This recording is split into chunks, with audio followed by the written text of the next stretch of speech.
Hello guys, welcome to Storytelling Show. My name is Christina Cheng Louis. I have my friends on studio, Emmanuel Osilige and Galgalo Yatani. Nani wangetuambia? Mimi ni Emmanuel Osilige, mwenye story. Si yeye. Si pole. Alafu jamaa nani? Galgalo.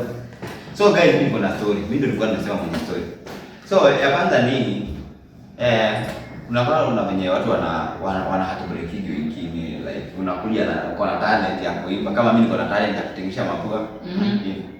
Alafu mtu pale anani discard yake ile na band. So kulikuwa na dem fulani alikuwa anaitwa Maya. Tukiwa high school. Na get. So Maya pale dem mwingine mchoraji basi anaweza kuchora. Unaona sasa venye huko anakuchora mbaya sana. Galgalo venye huko tu basi anakuchora. So siku lakini yule demo alipokuwa tulikuwa class anachora hadi mwalimu mwenye alikuwa anafundisha, lakini kila akipresent idea yake wanafunzi sana ile kama bias mtu anamdiscard hizo vitu. But then it happened like alikuwa anafeel so unsupported, so unappreciated and anafeel akosa suka nzuri. So like naona sasa we dem akajitelea sasa. So siku moja tulikuwa tumeenda na visiting day.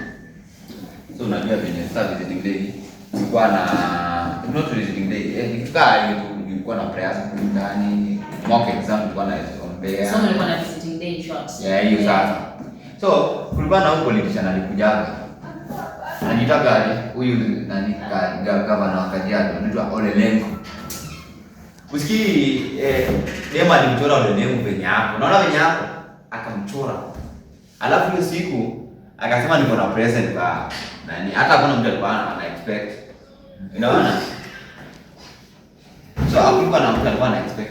Jamaa alichorwa kabisa penye hapo. Unaona penye hapo? Akamchora.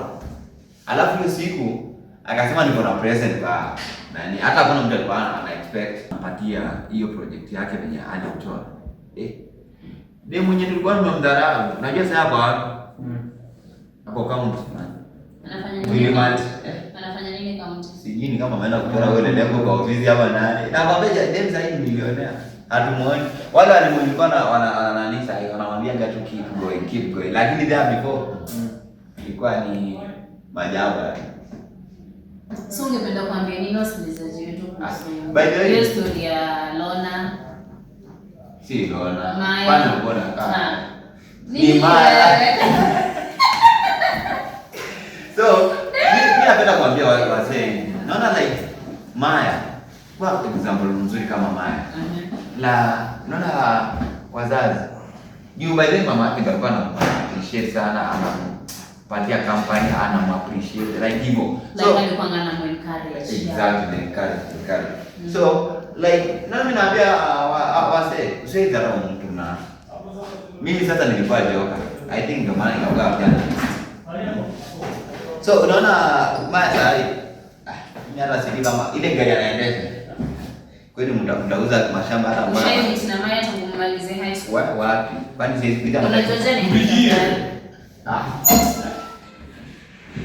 Si kwani wewe utajuaje mtu anaendesha gari fulani? Si ana post, unamuona hadi tunaongeaga WhatsApp, lakini naye sasa kupatana na yeye lazima uwe na appointment. Lazima tu andike appointment, nataka kuonana na yeye. My friend guys. So wewe karga ya bidii uko ndani gani? Hauna talent.